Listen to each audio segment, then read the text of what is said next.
Let's play a game real quick. If I mention the words Captain America, what's the first thing you think of? The Star-Spangled Costume?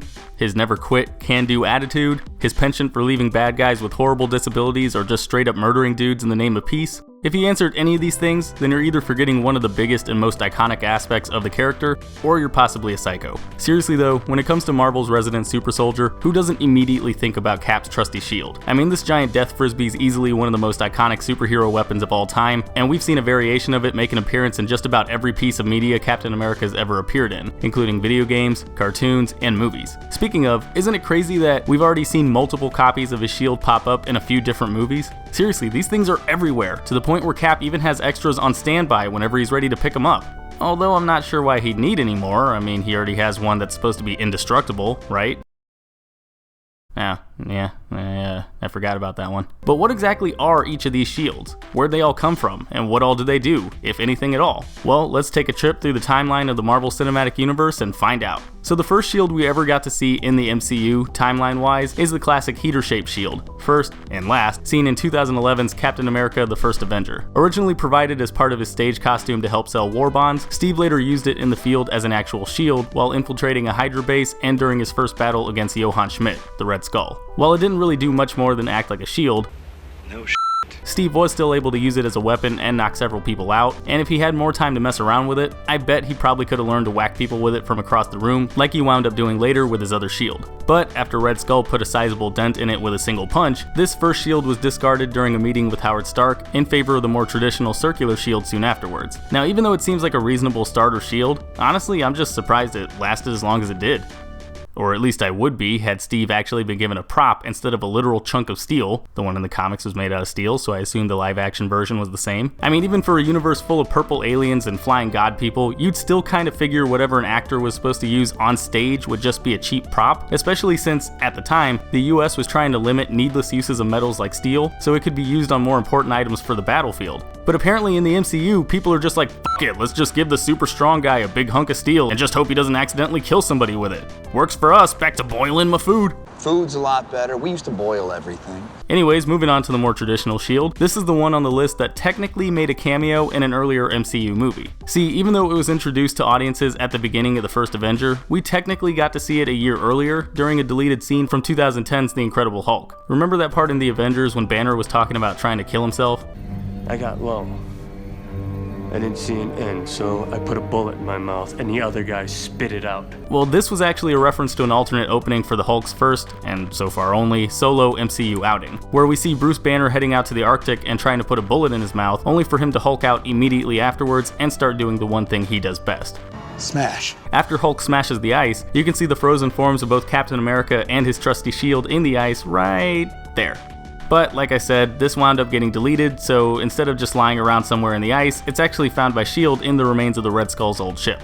Originally designed by Howard Stark, this shield was especially unique in that it took all of the vibranium the US had access to at the time to make it. Why the government allowed Howard to use this uber rare metal to make what amounts to a fancy frisbee, I have no idea. Thankfully they did though, because this shield was awesome. It was basically the main tool Cap took into battle with him, being used for defensive and offensive capabilities. We've seen it deflect everything, ranging from bullets to energy blasts, hits from other super strong beings. In fact, we've really only seen the shield take actual damage once. During the airport battle in 2016's Captain America Civil War, T'Challa actually managed to score the shield with his vibranium-tipped claws, leaving what could be a permanent scratch across the surface. It was later partially upgraded by Howard's son Tony when he added magnets to the shield, allowing Steve to call it back to him if it gets stuck in somebody, similar to how Thor would bring Mjolnir back to his hand after throwing it. However, these magnets were only seen in 2015's Avengers: Age of Ultron and were promptly discarded by the events of Civil War. Just a quick side note, while I've been trying to write the script for this video, I have been seeing a ton of people trying to argue that these are two different shields just because of the magnets.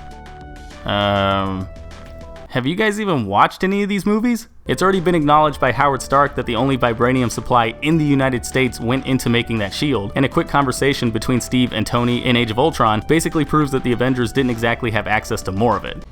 this guy got out of Wakanda with some of their trade goods. I thought your father said he got the last of it. And this specific shield is highlighted when the Avengers are talking about Ultron targeting Claw because of his stash of vibranium. Plus, if you actually look at the back of both shields, they're literally exactly the same. The only difference is that you can see on the magnet one where the leather straps used to be. So yeah, the magnet shield and the strap shield are the same shield. I guess it doesn't really matter either way though, since Steve later gave up the shield following his fight with Tony towards the end of Civil War, and it hasn't really been seen since, at least until the release of the Avengers Endgame Super Bowl spot anyway. Skipping forward a few decades after Steve's disappearance at the end of World War II, we get our first look at the original Stark prototype in 2008's Iron Man. Just after Tony's first outing as the Armored Avenger in Gulmira, you can actually see a half-finished version of the shield sitting on a workbench behind Tony. This shield was actually a CG Easter egg added in by one of the visual effects guys working on the movie, and it wasn't even supposed to be there in the first place, according to Jon Favreau, who, in a 2010 interview with MTV, stated, "We introduced Captain America's shield briefly in one shot in the last film. An Industrial Light and Magic artist put it in there as a joke for us when we're approving visual effects. They got a laugh out of it, and I was like, leave it in, that's pretty cool. Let's see if anybody sees it." Well, turns out a couple people saw it, so when it came time to work on 2010's Iron Man 2, it was decided to somehow work a physical prop of the half-finished shield into the movie, which they do during the scene when Tony was working on creating his father's new element, and shield agent Phil Coulson finds it. After asking Tony if he knows what it is, You know what this is? Tony ignores him and quickly uses the prototype as a leveling agent for his machine, partially crushing it in the process.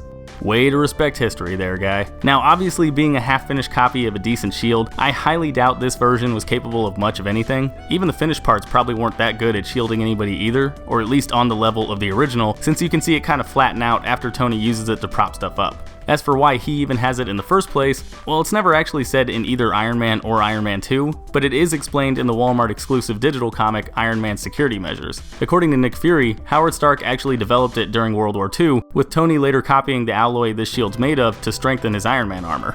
Of course, I don't think this comic's canon anymore, so who knows why it's really there. And finally, the last spangly shield we know of in the MCU is another Stark prototype, this one developed by Tony as an upgrade to the finished circular shield. Now, we don't exactly know what all this shield looks like or what it even is, since we haven't actually seen it on screen yet. The only word we've gotten about it so far was a quick mention by Happy Hogan towards the end of 2017's Spider-Man Homecoming as part of the gear being loaded for transport. We just gotta load Tony's old Hulkbuster armor, prototype for Cap's new shield. Now, because we haven't seen this shield yet, there's no way of knowing exactly what all it's capable of, or what it's even going to be made of. Since Tony hasn't been able to visit Wakanda yet, I highly doubt this new shield is also going to be made out of vibranium. But if it's not made out of the same ultra-strong material as Cap's last shield, then what could Tony's prototype look like? Well, out of what we've seen out of the MCU so far, we know Tony has a couple of options to get inspiration from. For example, we've seen Phil Coulson getting an energy shield attached to his arm in the Season 3 Agents of S.H.I.E.L.D. episode, The Singularity, something Captain America's used in the comics before, by the way, so it's possible we'll see this one pop up again.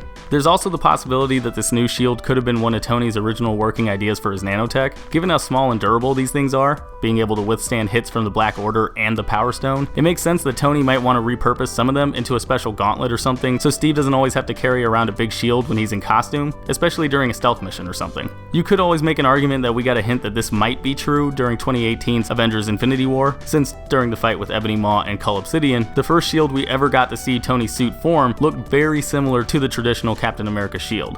I'm obviously not sure about that at all, but you know, it's a thought. And that's it. That's every quote-unquote official shield Steve's ever used over the decades he's been active in the field as Captain America. But since we're talking about shields, I do have to mention he's used a couple other objects in place of his usual shield on occasion. In the first Avenger, before he got super jacked, Steve tried using a trash can lid to defend himself against some dickhead in a back alley fight, but it didn't really do much to help him though, since the guy just ripped it out of his hands and punched him anyway.